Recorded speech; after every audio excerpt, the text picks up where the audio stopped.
Everyone இன்னைக்கு நம்ம world wide காமனாக யூஸ் பண்ணக்கூடிய ஸ்மார்ட் ஃபோன்ஸில் யூஸ் பண்ணக்கூடிய ஒரு மிக முக்கியமான technology near field communication. The word it self has meaning. Near field communication without contacts. அதாவது எந்த ஒரு ஃபிசிக்கல் கான்டாக்ட்ஸும் இல்லாமல் டேட்டா கேபிளோ வேறு எதுவும் கனெக்டிவிட்டி இல்லாமல் ரெண்டு டிவைசஸ் சரிங்களா கனெக்ட் பண்ணி ஒரு டேட்டா ட்ரான்ஸ்ஃபர் பண்ணுறதுக்கான யூஸ் பண்ணுற டெக்னாலஜி தான் நியர் ஃபீல்டு கம்யூனிகேஷன். இதில் என்ன டெக்னிக் யூஸ் பண்ணுறாங்கன்னா radio frequency identification technology.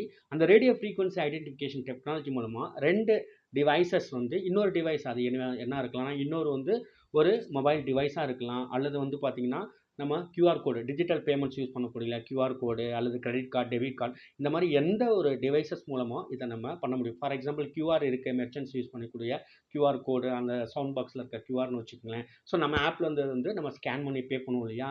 So அந்த ஸ்கேன் பண்ணி பே பண்ணக்கூடியது பார்த்தீங்கன்னா டிஸ்டன்ஸ் 4 to 5 சென்டிமீட்டர் ஒரு குறிப்பிட்ட டிஸ்டன்ஸில் தான் அது ஒர்க் ஆகும். ரெண்டாவது பார்த்தீங்கன்னா அந்த ரேடியோ ஃப்ரீக்வன்சி பார்த்தீங்கன்னா 13.56 மெகாஹெர்ட்ஸ் இருக்கும். ஸோ ரெண்டு இதுலேயும் பார்த்தீங்கன்னா டேட்டா கம்யூனிகேட் ஆகிறதுக்கு அந்த ரேடியோ வேவ்ஸ் என்ன ஆகும்னா எலக்ட்ரோ மேக்னெட்டிக் ஃபீல்டு ஒன்று கிரியேட் ஆகும். அந்த எலக்ட்ரோ மேக்னெட்டிக் ஃபீல்டு கிரியேட் ஆனால் தான் ஸோ அந்த கம்யூனிகேஷன் ப்ராப்பராக போகும், டேட்டா ட்ரான்ஸ்ஃபர் ஆகும். ஸோ இதாங்க matter. So that's it. Thank you everyone. Thank you so much.